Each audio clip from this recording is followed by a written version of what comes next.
Jorge Cajuru, a quem de imediato eu concedo a palavra. Reforma da Previdência. Se você é trabalhador ou trabalhadora, provavelmente é o assunto mais importante da sua vida na atualidade e na vida dos seus filhos e netos. Essa reforma, se for aprovada, vai ser o maior ataque ao direito do povo brasileiro da história da nova República. Não é um tema simples, justamente se aproveitando da complexidade do assunto e da ignorância de boa parte do povo, é que os partidários desse absurdo estão por aí espalhando mentiras e desinformações. Não é à toa que Michel Temer, em 2017, gastou 110 milhões de reais do orçamento público para financiar a propaganda a favor da reforma da Previdência. Ou seja, o nosso dinheiro, o seu, que deveria ser usado para fazer creches, escolas, hospitais, sendo utilizado para nos enganar ou para vos alienar. Aqui eu tenho valores. A maior emissora recebeu 36 milhões, a segunda 10 milhões, a terceira 10 milhões e assim vai. As principais mudanças que se anunciam, caso a reforma seja aqui aprovada e no Congresso Nacional, o aumento da idade mínima para a aposentadoria, a extinção da aposentadoria por tempo de contribuição, a equiparação da idade do tempo de contribuição para homens e mulheres, trabalhadores urbanos e rurais, o estabelecimento de benefícios abaixo do valor do salário mínimo e a mudança do nosso atual modelo previdenciário do regime de repartição, onde o trabalhador da ativa financia o aposentado da atualidade por um modelo de capitalização, onde o trabalhador cria uma poupança pessoal obrigatória, onde vão sendo depositados valores que depois vão ser utilizados para a sua própria aposentadoria. Ou seja, é o fim do pacto de solidariedade geracional. É cada um por si. Em um país com 30 milhões de trabalhadores informais e 13 milhões de desempregados, isto significa uma dificuldade enorme, abismal, para que a maioria do povo acesse a uma aposentadoria digna. Os defensores da reforma alegam que existe um grande rombo na Previdência e da Seguridade Social. Mas será que esse rombo existe? Pergunto, humildemente. Ou seria, senador Regufe, um rombo da Previdência e não na? Não existe esse rombo da Previdência, da Seguridade que eles tanto alegam por aí. Não. Isso é uma mentira, baseada em uma fraude, senador Teomário, senador Chico, em uma fraude contábil. Isso é uma falácia, presidente Paulo Paim, especializado maior em proteção ao trabalhador e em assuntos do mesmo. A Seguridade Social, o sistema de proteção composto por um tripé, qual seja, a assistência social, a saúde e a previdência, ela foi criada pelo artigo 194 da Constituição Federal, a lei maior que rege esse país. E logo, no artigo seguinte, o 195, se estabeleceu um modelo de financiamento para a Seguridade. Afinal de contas, não é barato garantir uma saúde universal, benefício para quem precisa e aposentadoria digna. E é por isso que este artigo elenca 3 principais fontes de receita. A primeira do próprio trabalhador, no qual é descontada uma parcela direto da sua folha de pagamento para contribuir com Seguridade. A segunda, do empregador, também contribui com uma quantia para isso. A terceira vem do Estado, e no Estado completa esse recurso através de uma série de tributos estabelecidos e vinculados especificamente para isso. Dou como exemplo COFINS, que é a contribuição para o financiamento da Seguridade Social, que está praticamente embutido em tudo que a gente consome. Outro exemplo, a CSLL, que é a contribuição sobre o lucro líquido das empresas. O PIS, PASEP, receitas de concursos, loterias, etc., entre outras. Esses recursos tributários estão vinculados constitucionalmente à Seguridade e são a garantia de que ela vai continuar funcionando. E todas essas receitas juntas fizeram com que a Seguridade, até hoje, sempre fosse superavitária e não deficitária, como eles tentam crer e propagar.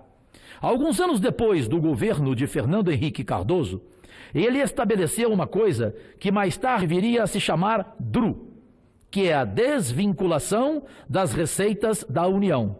Isso fazia com que esse recurso, que estava vinculado originalmente à Seguridade, pudesse ser utilizado para outras finalidades que ele por si próprio decidisse.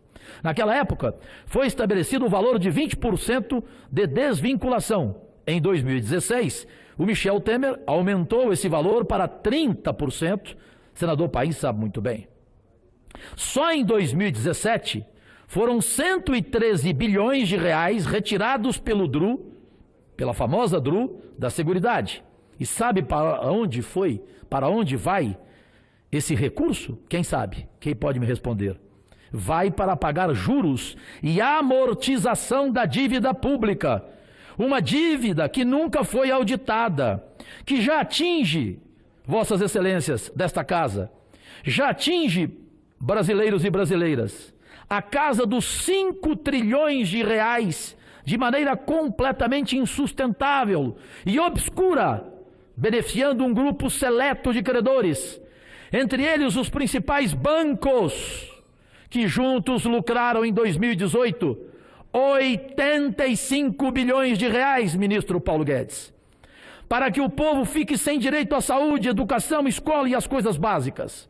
Numa estimativa conservadora, hoje 30% de todo o orçamento público está comprometido com o pagamento dessa tal dívida.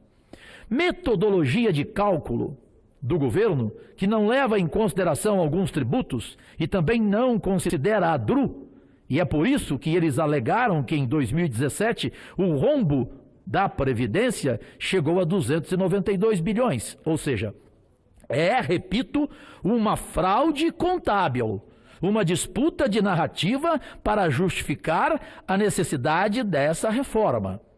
Tem 2 trabalhos muito bons que desmascaram isso. Um é da professora Denise Gentilo, da Universidade Federal do Rio de Janeiro, onde ela fala sobre a política fiscal e a fraude da Previdência, com o trabalho de doutorado dela e outro trabalho da ANFIP, a Associação Nacional de Auditores Fiscais, da Receita Federal do Brasil. E eu estive reunidos com muitos deles em Goiás. Ele, na verdade, ele desmonta e faz uma análise profunda em 12 páginas nos cálculos da Previdência, receitas e despesas de 2017. Para concluir, como essa fraude é fabricada, agora se você se afastar um pouco desse problema localizado da Previdência, entender que esse discurso falacioso, a gente pode sim alegar que nós temos, sim, um problema de orçamento público sistêmico maior para encarar e resolver. Mas a grande questão que fica é por que a resolução desse problema da Previdência vem às custas do sacrifício do trabalhador, do povo, quando existiriam outras alternativas, ou não, pergunto humildemente. Só em termos de sonegação fiscal, acumulada até hoje, grandes empresas como a JBS, Tijoesley, o Bradesco, a empresa Vale, estão devendo 450 bilhões apenas no que diz respeito a débitos previdenciários. Eu repito, 405 bilhões. Outra questão. As isenções e renúncias fiscais do governo Temer em 2017 chegaram a 280 bilhões de reais para grandes empresas. Em troca de quê? de supostas gerações de emprego que aparentemente não aconteceram. Por último, se também tem o refis, que o refinanciamento da dívida das grandes empresas é no valor de 62 bilhões de reais em 2017, ou seja, se juntar tudo isso aí, presidente Paulo Paim, dá quase 1 trilhão de dívida. As renúncias / sonegações e refinanciamento das grandes empresas, que sempre são beneficiadas em detrimento da nação, do trabalhador. Essa reforma precisa de fato ser feita, mas que ela seja feita da maneira correta, cobrando quem verdadeiramente deve ser cobrado. Essas palavras, na sua maioria absoluta, não são minhas, são de um sociólogo, educador de São Carlos, em São Paulo, Djalma Neri. Era o que eu tinha que colocar para ampliarmos aqui, de forma em mão dupla, esse debate.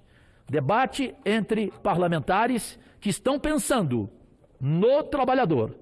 Lamento ver no Congresso Nacional que ainda tem gente não preocupada com o debate e simplesmente só querendo, de olhos fechados, aprovar a reforma da Previdência que o Palácio para cá enviar. Senador Cajuru, com prazer. não é uma parte.